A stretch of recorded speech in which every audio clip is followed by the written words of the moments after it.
Hi everyone, so I am going to show you how to avoid dry heats if you're using mesh coils on your RTA or RDA. So as we all know, dry heats from mesh coils is hell brought upon this earth when you do get it, but I found a method on how to avoid it.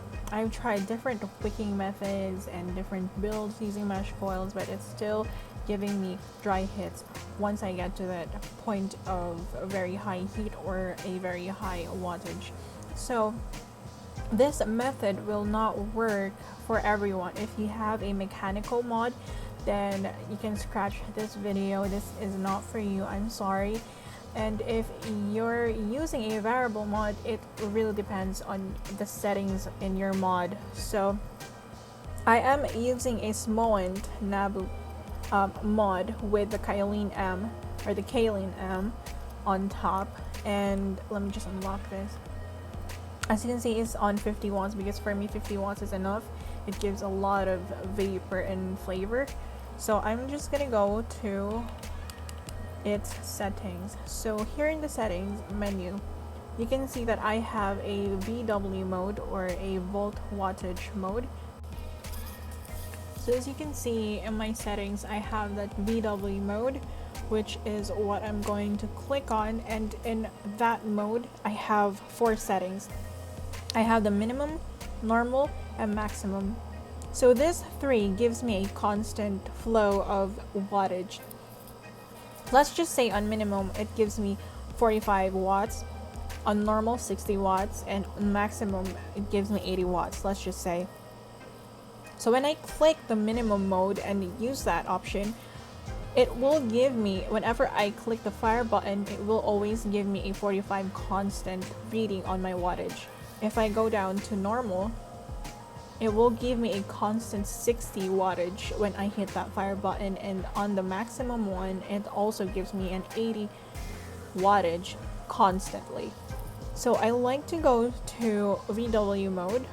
This is the curvature mode in your settings, and if you do have it, try to like search around your settings and play around with it and try to find your curvature mode. And I'm pretty sure like most mods right now have this curvature mode. If you don't have it, then I'm sorry, this method will not work for you. But if you do have the curvature mode, then just click on that. As you can see, there are bars over here up to 10 seconds.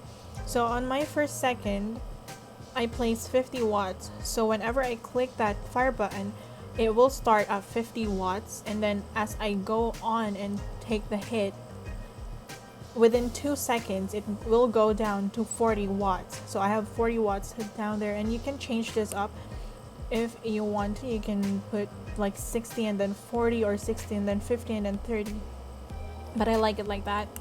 So I have 50 on the first second, 40 on the second, and 30 on the third, and then it goes back to 50.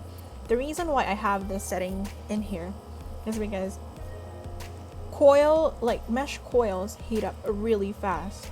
So I like to start my vape in a warm setting, which is 50 for me and for my mod.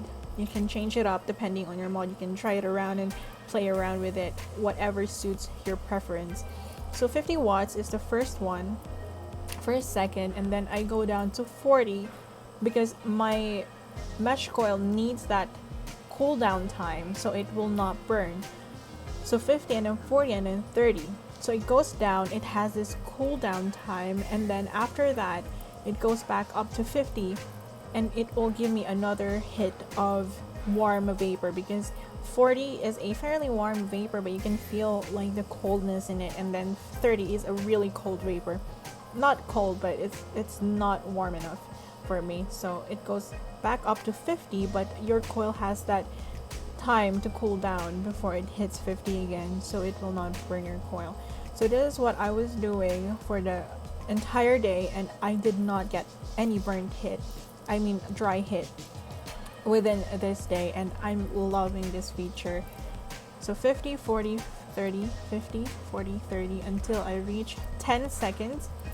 The 10th second is on 40 watts because that's how I like it, and if you don't like it and you want to switch it up around, you can do so. So I hit enter, I lock the buttons, and then I unlock the mod, and let's try this. I'm going to show you how much vapor it produces, how much flavor it produces. It's really flavorful when you get to do this setting, and also the vapor is very dense and you won't get dry hits at all.